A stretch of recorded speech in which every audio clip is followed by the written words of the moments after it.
Well, that fight over spending is what has America facing the threat of a government shutdown yet again. And joining us now to discuss is Senator John Kennedy, Republican from Louisiana. He serves on the committees for Appropriations, Budget, Banking, and Judiciary. Welcome back, Senator. Good to have you here. Good to be here. I'm going to start, if I might, with sort of the same question I asked Representative Sherman just a few moments ago. From where you sit, representing Louisiana, home of the new speaker, by the way, we'll get to that topic in just a moment. How do you grade or assess the economy? Obviously, inflation is coming down, but prices are still higher than they were 2 or 3 years ago.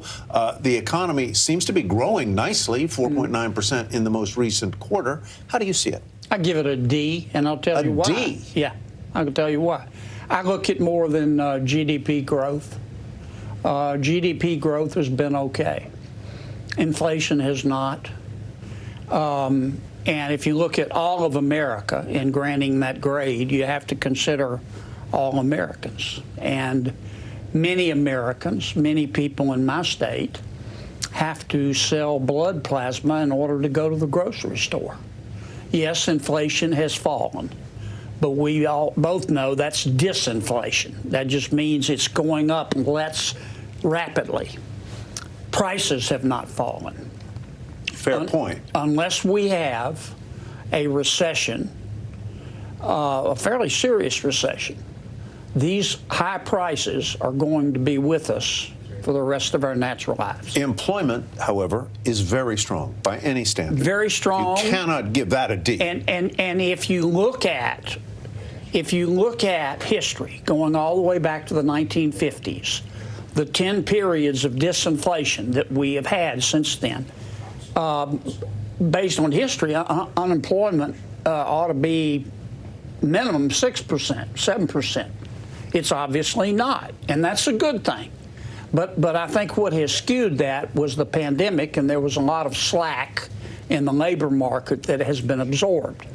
But let me say it again, I give it a D because the economy serves the American people, not vice versa. And the American people, because of inflation, are hurting badly, and even those who have seen pay raises have not seen raises higher than the rate of inflation. So if we turn then to, the top orders of business in Washington, foreign aid, obviously one of them. We were just talking to Congressman Sherman about how exactly that's going to happen.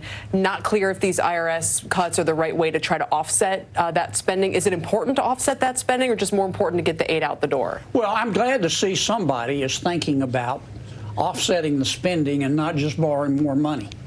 Looking at, I think, the way most Americans look at it, there are two major issues right now. They're not the only issues. Number one, the biggest domestic issue is inflation. And the president does not have a plan to deal with inflation. But the Fed does. Because the Fed does. But you can't really get inflation under control unless you attack it on the monetary side by the Fed and the fiscal side by Congress. And the reason that the president doesn't have a plan for inflation is because it would require him to spend less.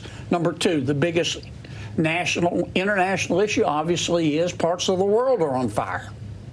And it is clear to me that China, Iran, Russia are working together. Their goal is to have China dominate the Indo-Pacific and sub-Saharan Africa, have Russia dominate Central and Eastern Europe, and have the Ayatollah in Iran dominate the Middle East. And that is not a world that is safe for America, and we have to address it.